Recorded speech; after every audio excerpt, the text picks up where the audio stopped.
Welcome to Old Guy Gaming Network and another episode of Microsoft Flight Simulator 2020. Today, World Update 7 came out. I hope you were able to get that update downloaded and installed. I know on update day the servers can be a little janky sometimes. The one feature I was really excited about was DirectX 12 support. I'm a tech nerd, so give me new tech all the time.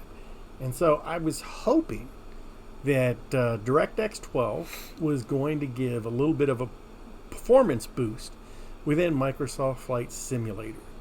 Now, to the left is Flight Simulator running and the DirectX 11 API. To the right is it running under the DirectX 12 API. I am taking a flight out of Frederick, Maryland, and I'm going to fly out to Baltimore, and I'm just going to follow Highway 70 East.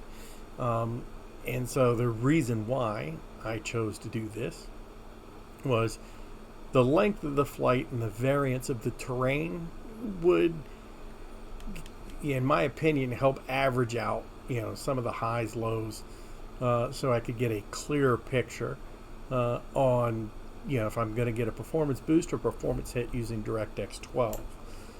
My hardware, I'm running an AMD Ryzen 5800 and a NVIDIA GeForce RTX 3060 Ti with 32 gigs of RAM.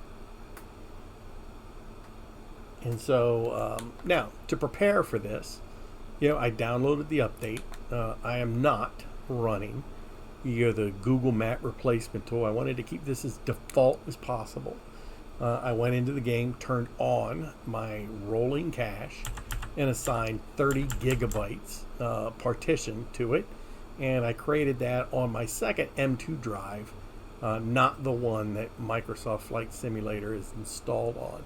So, to prevent any conflicts, between loading cache scenery and, pulling information off the other, off the program. Before I started filming this, I actually did take a flight out to Baltimore, just so the simulator would have the opportunity to cache the scenery, because I wanted, I didn't want this comparison to be limited by the speed of downloading the tiles, especially with the servers being busy, because whoever filmed first would take a penalty hit, in my opinion. So like I said, I went ahead and flew the route to make sure that it would be pre-cached, and then I started recording. Now, I'll be honest, I was a little surprised. I was hoping to get a performance increase. Instead, I actually got a significant performance decrease. If you'll notice, it's anywhere between 3 to 10 frames a second on average. It'll average out, it'll level out sometimes, where they're almost the same. But one of the other things I noticed with DirectX 12 is I would get some stutters, where you would get, it'll be going along, then all of a sudden, here we are, we're at, 37 frames a second. Then all of a sudden it would drop down to, I've seen it drop as low as 7 frames a second just for a couple seconds, and then it speeds back up. I don't get those hiccups with the DirectX 11 API. So, I'm not sure what that is. It's probably DirectX 12 is just not optimized for the sim yet. Now, if you look in the top right corners, where the frame counters are, with the DirectX 11, you'll notice it always says it's limited by the main thread. So it's the CPU where my bottleneck is. Whereas over on the DirectX 12 side, it's limited by the GPU. And so once again, the GPU is the bottleneck there. So I thought that was um, an interesting difference between the two. Now, if you look at CPU memory on the DirectX 11 side, it's using 4.65 gigabytes, but its peak memory usage is 5.45 gigahertz. Now, over on the DirectX 12 side, it's using 5.2 gig out of my 31 or 32 gig of RAM, but its peak memory usage is 9 gigabytes. The GPU memory on DirectX 11, it's using 3.7 gigahertz out of the 8, whereas on the DirectX 12 side, it's using 5.3. So, the DirectX 12 side is using more resources, to produce, the images than the DirectX 11 is. So, once again, I guess my theory is DirectX 11 right now is just, optimized for Microsoft Flight Simulator far better than DirectX 12.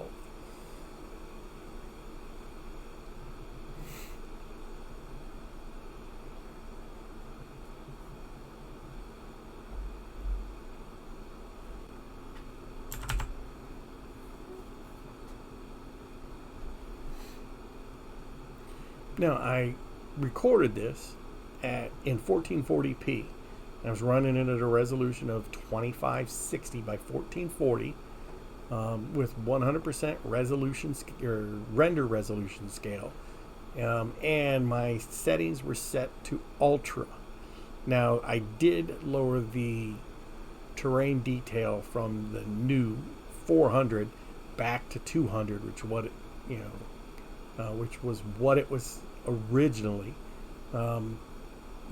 In my experience, you take a pretty decent performance hit with no real noticeable difference. So I always keep mine at 200. So like I said, I'm running this at 1440p. I get a steady about 40 frames a second with DirectX 11, and about 32 to 35 with DirectX 12.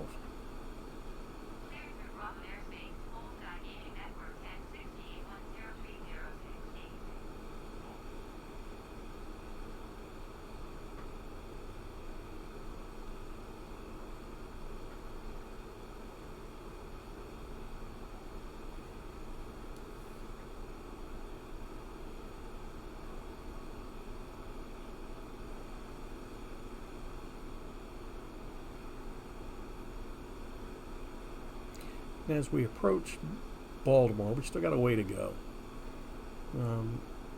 As we approach Baltimore, you'll start to really see the DirectX 12 side.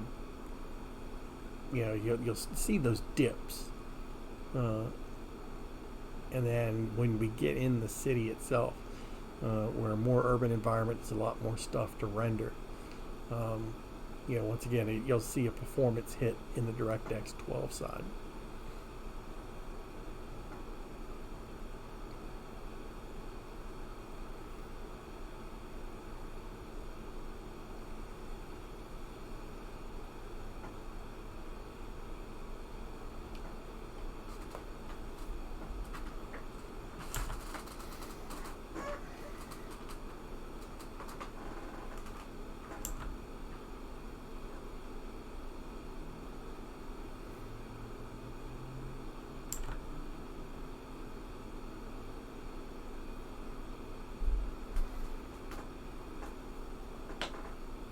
So at this point, I'm definitely going to say leave it on DirectX 11. In the options section, it even does say that DirectX 12 is listed as a beta. It is not ready for prime time, in my opinion. Now, maybe somebody who's got, an extreme high-end gaming rig, they've got RTX 3090s, things like that, they won't, maybe for them, they won't take such a big penalty hit.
right there. You took, DirectX 12 just took a huge hit. And it seems to happen too a lot when you're panning the camera around, the exterior camera around.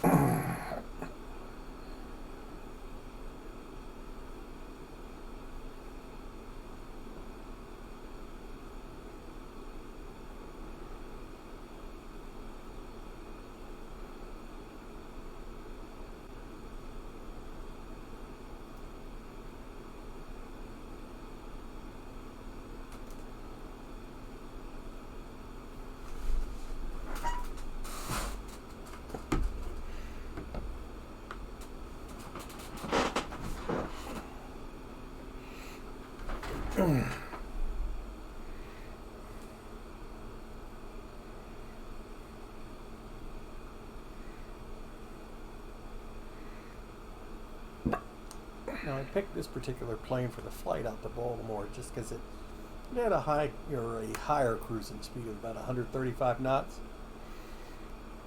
which is substantially more than the Icon A5 or the Cessna 152 that I normally fly. And I didn't want this video to take forever. Now the funny thing was I was originally going to film this or capture video flying the F-18. It's a new aircraft, one of my favorites. But, I don't know what was going on. When I was flying that aircraft around, I was getting frame rates as low as 5. And so, it could be I was just flying so fast that the computer was having trouble, loading the scenery. And so maybe I would get better performance if I pre-cached it. On the hard drive, manually cached an area, but yeah, it was bad. So either the plane isn't optimized for Flight Simulator. I'm not sure what the deal was, but I was like, wow, that thing has brought my computer to its knees. So I went ahead and deleted that video and started over. Let me pick something a little slower that the computer's not going to have as hard a time.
Now, when you're looking at the GPU performance of both, and I'm not exactly sure, what these milliseconds represent. I don't know if that's, between frames. You just saw it take a massive hit there, but the average millisecond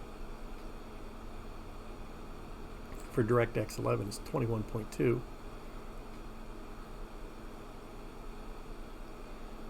And for DirectX 12, once again, higher. I mean, you look at the median, 22.5. DirectX 12, 30, 31, 32.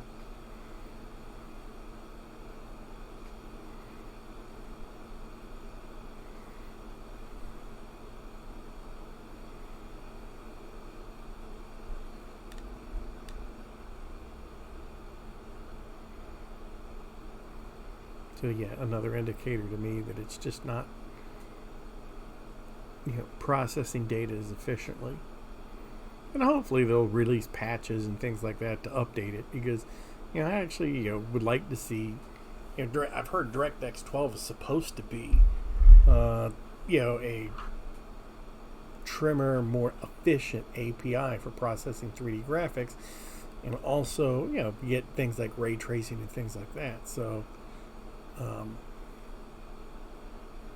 was hoping for give me more performance. Now, when I was downloading the new drivers for the NVIDIA cards today, I did see an announcement on their webpage where DLSS is coming to Microsoft Flight Simulator. So where we can, I guess, render it at a higher resolution but downscale it. I can't remember exactly how DLSS works, but supposedly we'll be able to.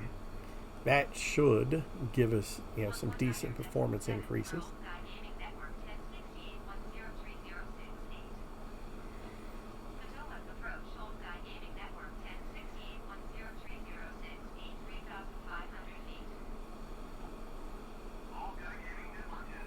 Yeah, because for me, I won't be truly satisfied until I can run this game all the settings maxed out at a smooth 60 frames a second. For this game, anything more than that is overkill. But I think at 60 frames a second, this game would be silky smooth.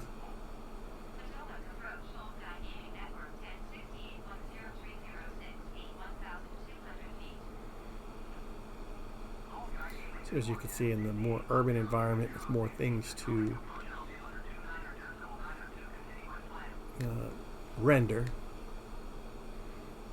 DirectX 12 lagging quite a bit behind DirectX 11. Well, I was going to say, I hope you enjoyed this video and the comparison. I hope it helps you make a better choice for you for right now. I will be, every time there's an update, I will be redoing one of these videos to see, if we get improvement. But please leave your comments below, like and subscribe, and until next time, everybody have a wonderful evening.